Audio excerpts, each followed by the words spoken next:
ने तय कर लिया है कि भले हम कारपोरेटर का चुनाव हार चुके हैं, लेकिन इसका मतलब ये नहीं है कि अब हम अगले 5 साल अपने घरों में चुपचाप बैठ जाएंगे। हम अगले साल, अगले 5 साल तक के जो कारपोरेटर चुन के आए हैं उनको इतना मजबूर कर देंगे कि वो भी घर में नहीं बैठेंगे और उनको भी काम करना पड़ेगा और डेवलपमेंट करना पड़ेगा। जे रस्ते होते आता डांबरीकरण रस्ते या ठिकाणी झालेले आहेत, काय सांगणार आहात तुम्ही या ठिकाणी? नागपूर विजन सोसायटी शिवाजी स्मारकच्या समोर विकास भाऊच्या माध्यमातून हे सर्व रेंगाळलेले कामं आज पूर्ण झालेले आहे आणि याच्यानंतर नंतर बी राहिलेले कामं कोणत्याही सोसायटीतले असो, विकास भाऊचा एक फंडा असते, जसं त्यांचं नाव विकास आहे तसं ते विकास भाऊ राहिलेल्या सोसायटीतले सुद्धा कामं पूर्ण करतील।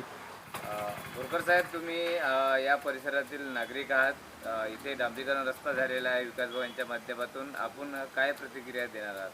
प्रतिक्रिया म्हणजे काय आहे, पुष्कळ वर्षातून हे गाडलेले कामं होते।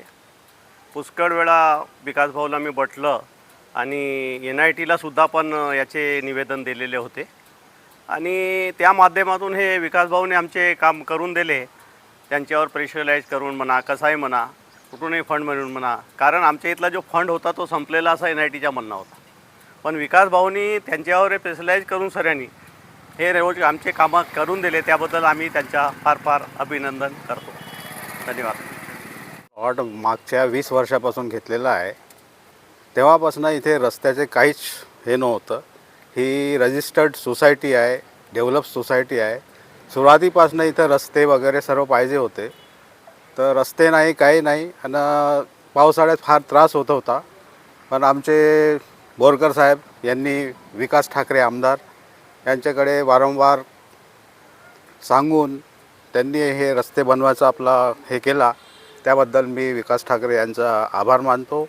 तसेच बोरकर साहेबांचाही आभार मानतो की त्यांनी पुष्कळ यासाठी मेहनत घेतली आणि रस्ता असा बनवून पूर्ण करून टाकला, त्याबद्दल सर्वांचे आणि जे आहेत विकास ठाकरे यांचे सहयोगी त्यांनाही मी धन्यवाद देतो।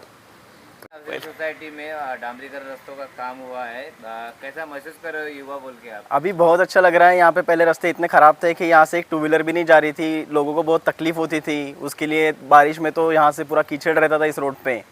तो भी अभी जो विकास भाऊ ने जो यहाँ पे रास्ते बनाए उसके लिए उनका धन्यवाद करते हैं हम सभी सोसाइटी की ओर से। धन्यवाद। अब क्या बताना चाहूँगे, डांबरीकरण रस्ते यहाँ पे कई सालों से रस्ते नहीं थे, लेकिन आज ऐसी चमचे एक सुंदर ऐसा रास्ता नज़र आ रहा है, कॉलोनी एक सुंदर दिख रही है, आप कैसा महसूस कर रहे हैं? महसूस ऐसा है कि भाई ये सोसाइटी सैंक्शन है, RL डिमांड आखिर पत्रिका पे सब पे इसका नाम चढ़ा हुआ है, तो भी ये रास्ता बनने में नागपुर महानगर पालिका, NMC, NIT कहाँ थे अभी तक के उन्होंने काम क्यों नहीं किए? यहाँ के नागरिक जब वहाँ पे जाकर के समस्या लेकर के जाते थे तो वो बोलते थे कि फंड नहीं है। अब आप टैक्स ले रहे हो, इलेक्ट्रिक बिल का टैक्स ले रहे हो, पानी का ले रहे हो, घर टैक्स ले रहे हो, सारी चीज़ों का तो आपको प्रोवाइड हो रहा है, RL का पैसा ले रहे हो, सारी चीज़ें हो रही हैं। तो अब मेरे को बताओ, जब सैंक्शनिंग लेआउटों की ये हालत है यहाँ पर कि जो विकास भाऊ के तरफ से कांग्रेस कमेटी के द्वारा काम जो प्रेशराइज करके काम करवाया जा रहा है, तो वो काम बगैर अगर प्रेशराइज के ना हो तो ये सैंक्शनिंग लेआउट ऐसे कैसे पड़े रहेंगे? यहाँ हमेशा कीचड़ रहेगा, यहाँ हमेशा धूल मिट्टी उड़ते रहेंगी। और ये देखो कितने बड़े बड़े सुंदर मकान बने हुए हैं यहाँ पे, और इतना प्यारा सोसाइटी है, लेकिन यहाँ पे अभी तक धूल मिट्टी उड़ रही थी उनके घरों में।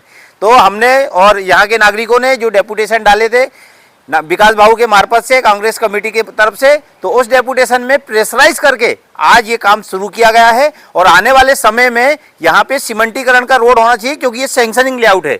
ये सभी नागरिकों से मेरी अपील रहेंगी कि इसके बाद में आप यहाँ नहीं रुकेंगे, डेपुटेशन तैयार रखो, अगला काम सीमेंटीकरण का होना चाहिए, गट्टू लगना चाहिए, वृक्षारोपण होना चाहिए और यहाँ पूरी सुविधा होना चाहिए, क्योंकि सुविधा के लिए आप NMC, NIT आप पैसे ले रहे हो नागरिक से, तो आप उनको सुविधा फुलफिल करो, ये उनका अधिकार है, नैतिक अधिकार है।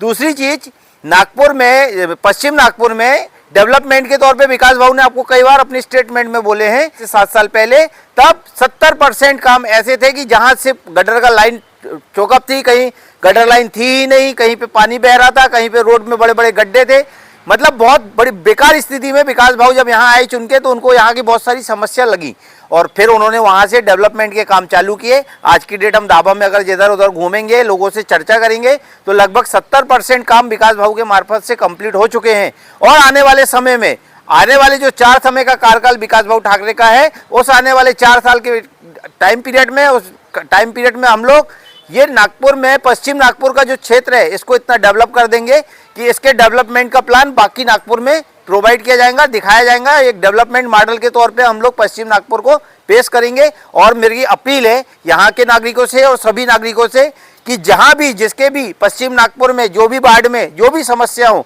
चाहे वो गिट्टी खदान हो, गंगानगर हो, अपने सुरेंद्रगढ़ हो, चाहे वो धाबा हो, जो भी एरिया हो, मकर दोगड़ा हो, सारे एरिया में जो भी समस्या है वो हम में से किसी भी कार्यकर्ताओं को कांटेक्ट करें और कांटेक्ट करके वहाँ की समस्या बताएं। हम उसके लिए प्रयत्नशील करेंगे और वहाँ पे जो भी प्रॉब्लम होंगी उसको सॉर्ट आउट करेंगे। यही मैं बोलना चाहूँगा और इसी के साथ अपने शब्द खत्म करता हूँ। जिस प्रकार से धाबा परिसर में कामों की विकास की गंगा बह रही है, धाबा की तरफ ज्यादा प्यार नजर आ रहा है विकास भाऊ? नहीं, धाबा की तरफ प्यार नजर आ रहा नहीं है। धाबा में आज की डेट में कार्यकर्ता एकजुट हो गए हैं। आज हमने एक तय कर लिया है कि भले हम कारपोरेटर का चुनाव हार चुके हैं, लेकिन इसका मतलब ये नहीं है कि अब हम अगले 5 साल अपने घरों में चुपचाप बैठ जाएंगे। हम अगले साल, अगले 5 साल तक के जो कारपोरेटर चुन के आए हैं उनको इतना मजबूर कर देंगे कि वो भी घर में नहीं बैठेंगे और उनको भी काम करना पड़ेगा और डेवलपमेंट करना पड़ेगा। हमारा लक्ष्य धाबा को डेवलप करना है, इसके अलावा और कुछ नहीं है। हम इसको डेवलप करेंगे, इसके लिए हम प्रतिबद्ध हैं।